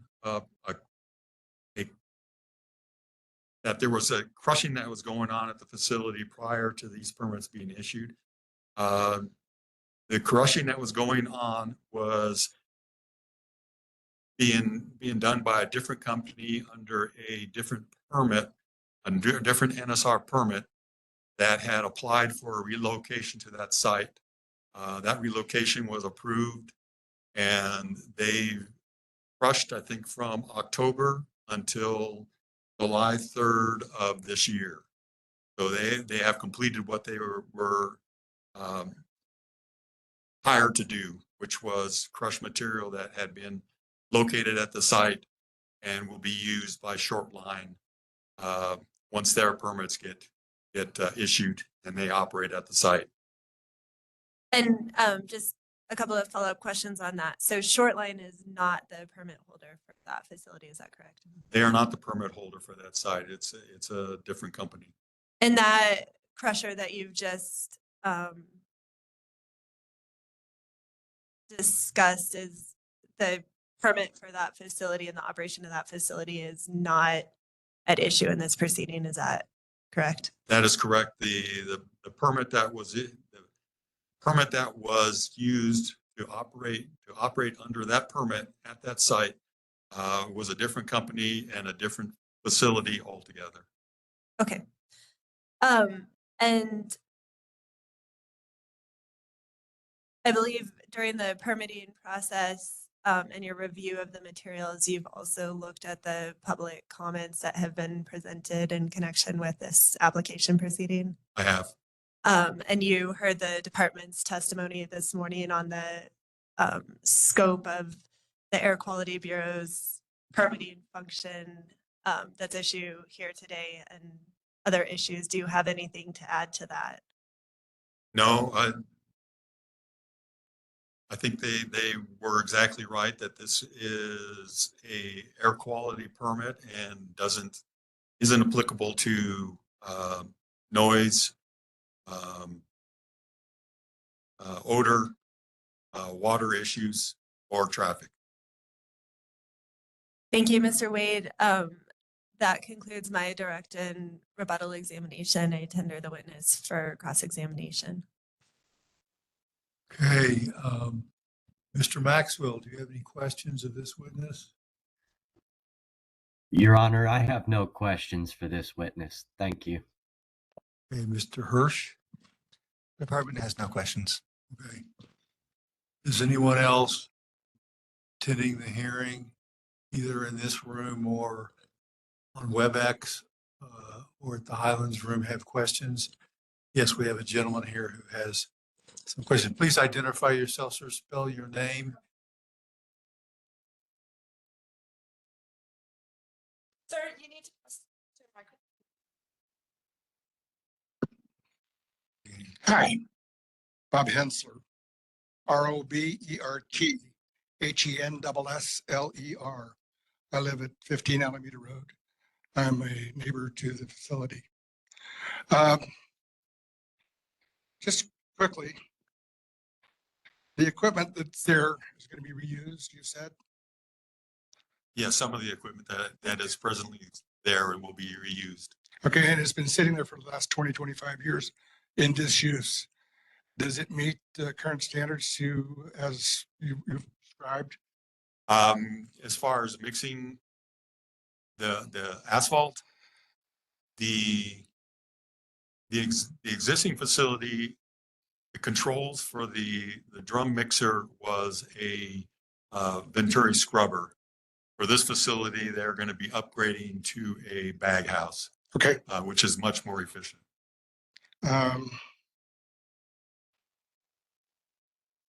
You know, I know you're not addressing sound and any of those issues, but diesel engines are going to be running there providing electricity. What are the hours of operation for that diesel engine or engines? The limit to this operation is going to be daylight hours only. Okay. You posted up there on your spreadsheet, your show there, meteorological data for Santa Fe and Albuquerque. I didn't see Las Vegas mentioned. Maybe I missed that. No, the data that was put into the dispersion model was for Santa Fe. Okay.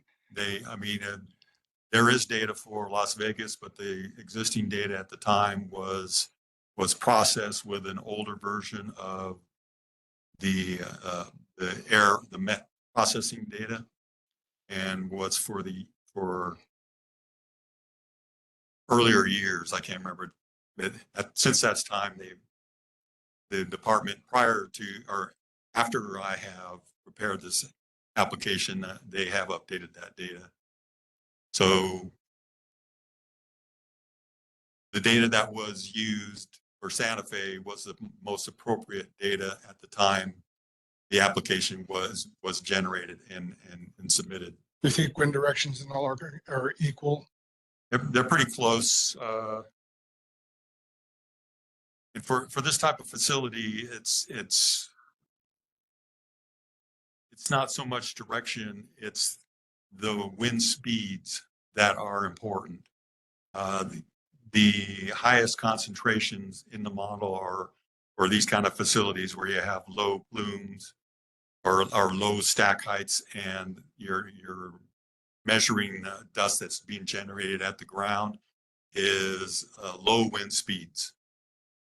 So, low wind speeds, the dust isn't being dispersed as quickly. So Come out and stand here sometime with me. what's that? I said, come out and stand here in a low wind speed with me sometime. We'll see. Right. Well, exactly. And that's what I'm saying is it's during those low wind speeds, you see the dust does not disperse as much. And that's what's being determined through the modeling, what the concentrations will be off boundary during those low wind speeds. All right, and lastly, you talked about the permitting contractor that was there from October through July. And who was he contracted by? The company that was operating there was PG Enterprises. Yeah, but who was he contracted to? Was he contracted to my neighbor here? I don't know. I guess so. Yes. Okay. So fair enough. I have no more. Okay. Thank you. Okay, thank you, Mr. Hensler. Are there any questions from anybody else that's in the hearing room here in Santa Fe? Okay, seeing none, are there questions from persons attending at the Highlands University Student Union?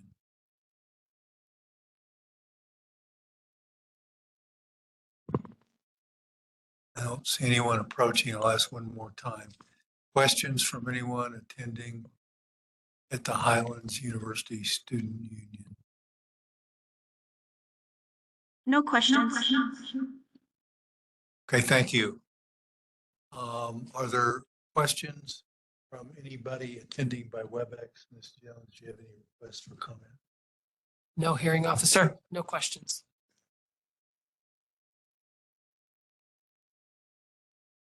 One more call. Any further public comment at this time?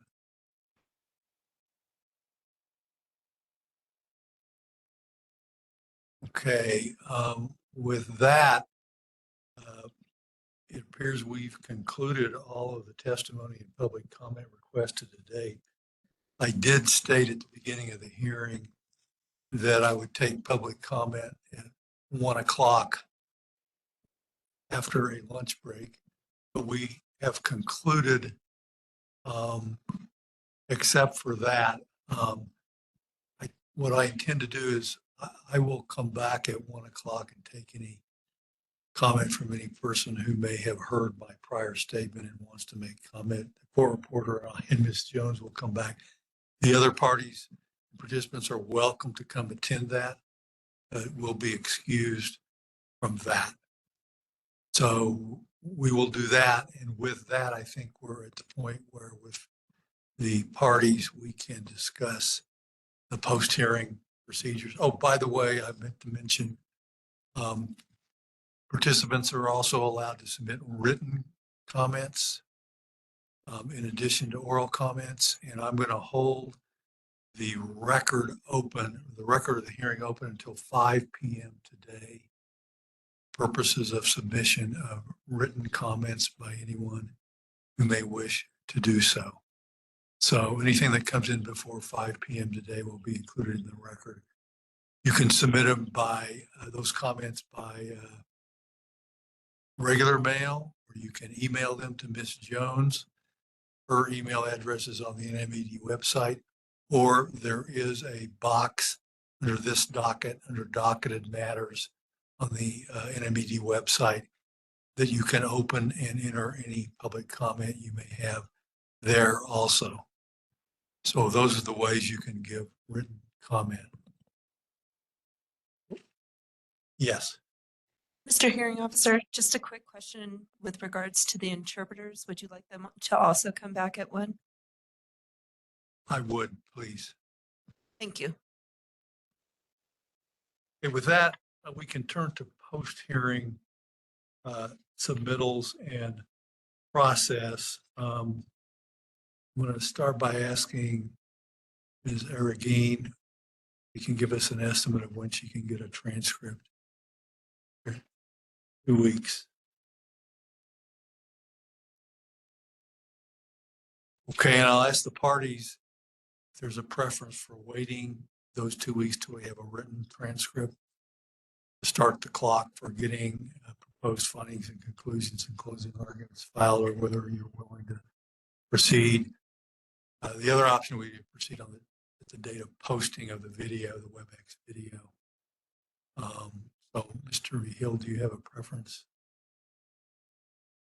Mr. Hill and I discussed this before.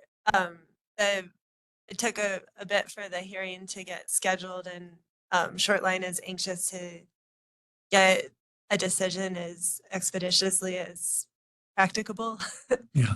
And so I believe that Mr. V. Hill and I can work together to get a post-hearing submission well ahead of the 30-day deadline. I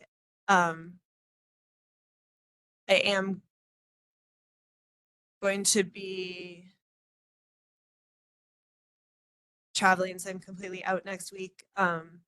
But I don't have a preference of when we start the clock. I think we could certainly get something done within 2 weeks of having the transcript. So if we want to start the clock when the WebEx video is posted, that would probably match that timeline if you think you'll have the official transcript within 2 weeks, I think. And I'm assuming the hearing officer wouldn't object to us filing it early if we're able. Mr. V. Hill? That sounds fine. And we were also asking, are you amenable to a joint submission of proposed findings of fact and conclusions of law? Yes, I am. Okay. If that's the proposal, Yes. well, I'm going to start the clock running from the date of posting of the video, which I would expect to be by Monday, Ms. Jones, or within shortly. Yes, WebEx will usually spool it within 48 hours. Even before that, okay, Yeah. so that could be as early as Friday. Okay. But you'll have to check to see the date of posting of the WebEx video. We'll start the clock 30 days from there. Ms. Aragine has estimated she can get a transcript within 2 weeks of that. And effectively that means that your joint proposed findings would be due within 30 days from the posting. Then I'll have 30 days after that to submit a report. And then you'll have 15 days to comment on my report. And the secretary will have 30 days after that to make a final decision.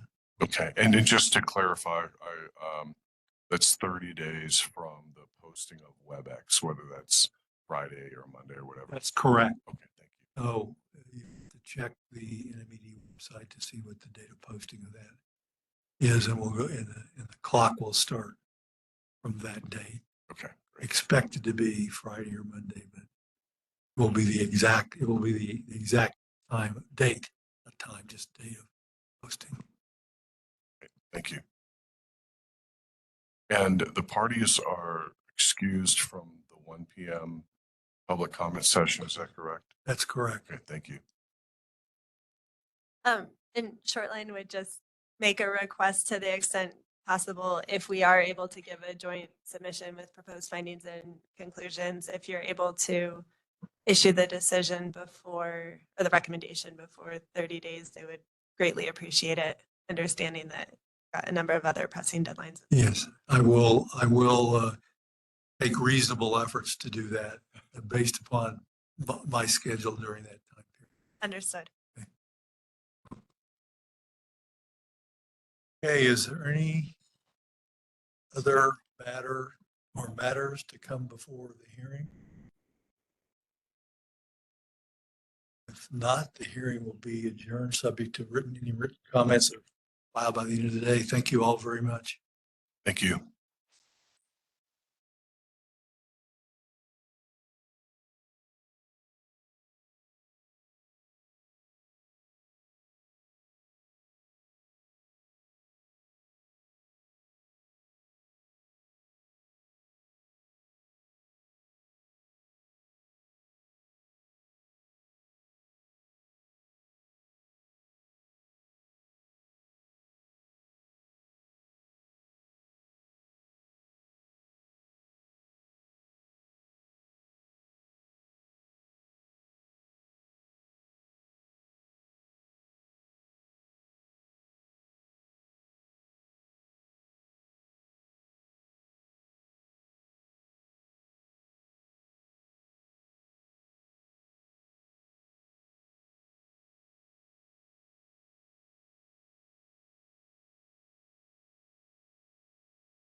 Dinora, Melinda, are you on?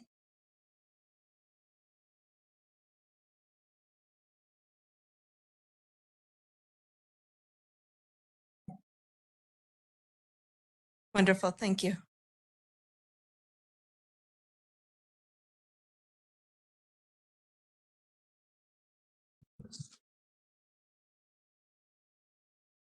You're still working on let me know when you're set up.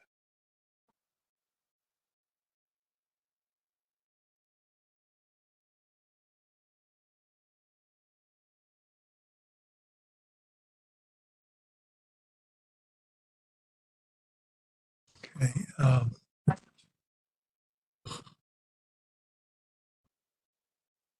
Yeah, I was going to wait till I could see the monitor.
Good afternoon.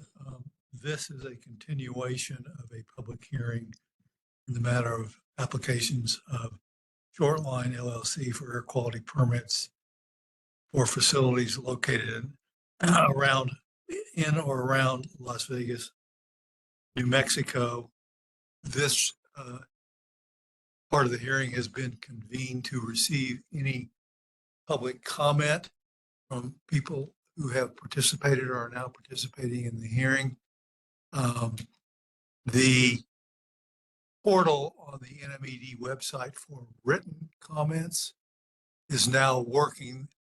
Apparently it wasn't working earlier today, but I have confirmation it is now working. It can be found on the NMED website docketed matters page under this matter.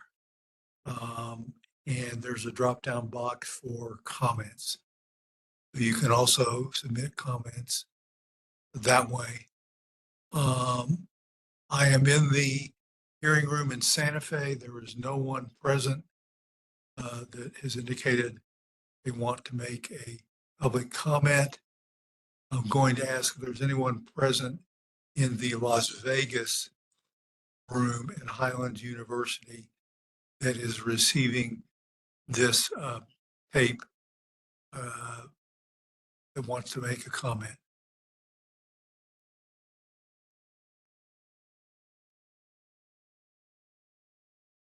Can you hear me? There are no citizens here for comments. Here. I could not hear that. Could you please state your name and repeat slowly?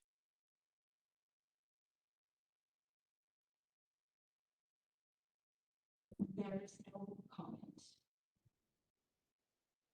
Okay. I'm told there are no comments from the Highlands University room. Madam Hearing Clerk, are there any comments on the WebEx platform? No one has reached out through the WebEx platform. No one has requested the opportunity to comment. That's correct, sir. No one has Okay. asked for time to speak. Okay. Just as a reminder from what was announced at the hearing this morning, we're going to keep the hearing record open until 5 p.m. this afternoon to receive written comments. And so the hearing will be adjourned except for that purpose, and record will be totally closed at 5 p.m. this afternoon. Thank you very much.